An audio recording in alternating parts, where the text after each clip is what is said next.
Akala nga ng mga tao, di ba, pag nag-graduate ka na, boom, tapos ka na. Ewan ko, ako the way ko tignan, ng school, parang hindi ka tulad nung sa'yo eh, na parang kailangan galingan mo dito para ano ka sarili. Para sa akin, kaya kong kahit di galingan dito eh. Parang ganun ko tignan siya dati. Hindi kailangan to eh. Parang talaga parang... Palabasin niyo ako dito sa school na to.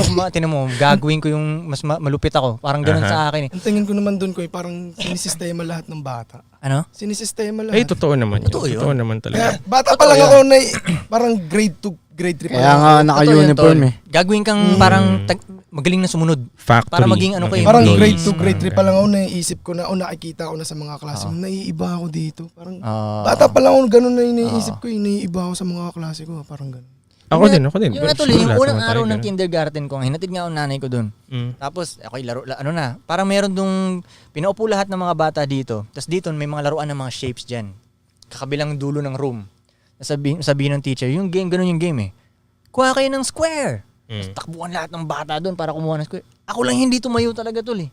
Nakaganon lang ako, nas tumingin ako kay nanay pa ganun ba? Tapos si nanay naman, kuha mo yung square doon. Kuha mo, tindog na. Tindog na. Kuha mo yung square. Parang tayo daw, ganun.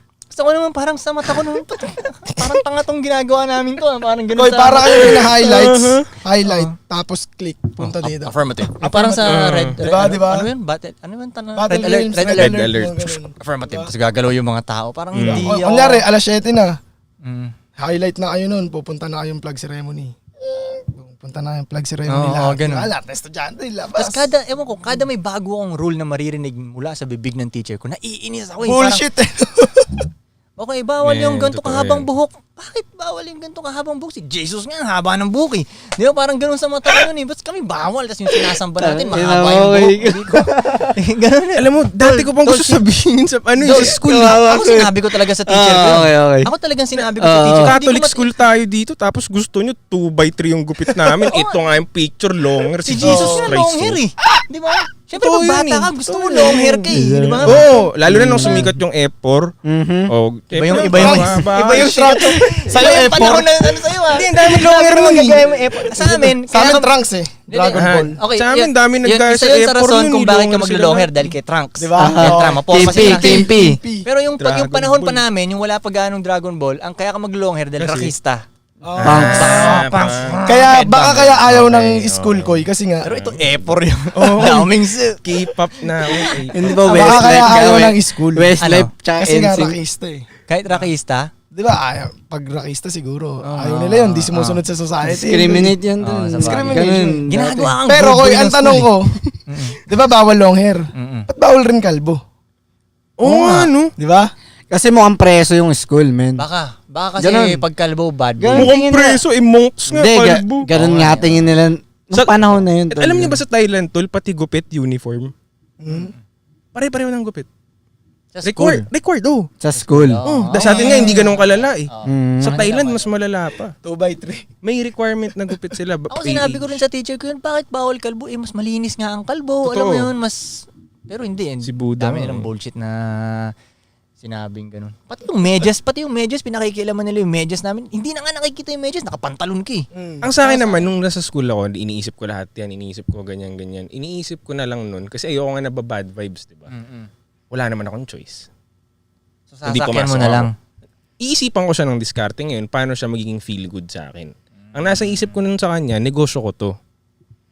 Okay. Negosyo ko to, kailangan ko pumasok, gagawa pa akong routine, estudyante ako, nag-workout ako, feeling ko, business ko tong pinapasukan ko. Ganun talaga yung tingin ko sa kasi kakapera nga ako, di ba? Pag mataas yung grades ko or may achievement. So, tingin ko talaga sa kanya, negosyo na pag alis ko nga dito, ganito pa rin yung buhay ko sa totoo lang kasi may routine akong i-build para sa negosyo ko naman eh. So, nung nandun ako, naisip ko na talaga na, training to para paglabas ko, disiplinado na ako. Na alam ko na pumasok ng ganitong oras. Tingnan nyo, kung ganito tingnan nyo, kung ilalagay mo yung routine mo nung estudyante ka at yung effort mo nung estudyante ka, nang kapalit lang grades ilagay mo yung oras na yun at effort na yun sa real hustle mo, layo ng mararating mo. Magtataka ka, hindi nga equal lang nilalagay na time and effort ng hustler tsaka estudyante. Bakit ganun? Nung nag-i-school ako, wala akong effort na nilalagay talaga. Hindi naman yung general eh. kumbaga, syempre, may mga tao pa rin iba. Kakaiba talaga akong tao eh. Oo. So yun, Koy. Ito nga din, Koy. Paborito ako ni G.O.D. Hindi, ano yung sa'yo? Explain mo nga ulit. Ano yung sa'yo? Yung sa'yo, hindi ka naman masyado nag-effort sa ano. Hindi ako nag-effort. Wala. Sa tingin ko talaga, matapos lang talaga tong school na to, magkakapera na ako eh. Ganun na kasi, kailangan ko lang tapusin tong high school na to eh. Wala na nga sa isip ko mag-college eh. Bata pa lang, alam ko na hindi ako magka-college talaga eh. Bata pa lang hindi ako magka-college. Matapos lang talaga to, watch. Ganun sa akin eh. Nung nilagay na ako sa totoong mundo, shit, hindi pala agad yaman. Yun. Pero putang ina, masaya pa rin ako, mas masaya. Mas masaya. Oo, mas masaya talaga para sa akin. Tsaka kasi, ang daming tinuturo dun sa school sa amin na isipin mo, pinapa-cross-stitch kami. Para saan? Cross-stitch? Like, lalaki kami. Ba't kami magko-cross-stitch? So ngayon, tinawagan ko yung tita ko sa Mindanao, magaling mag-cross-stitch yun. Tita, siya? gawin mo ako na ito. Ano, Boom. nag-cross-stitch Alright, na iba nag-cross. Ganda ng cross-stitch sa akin, no? Boom, panis. Di ba? Pero tita ko gumawa nun. Diskarte pa rin. Ang kulit. Basta, hindi ko trip ang school talaga, men. Ngayon- Stay in school.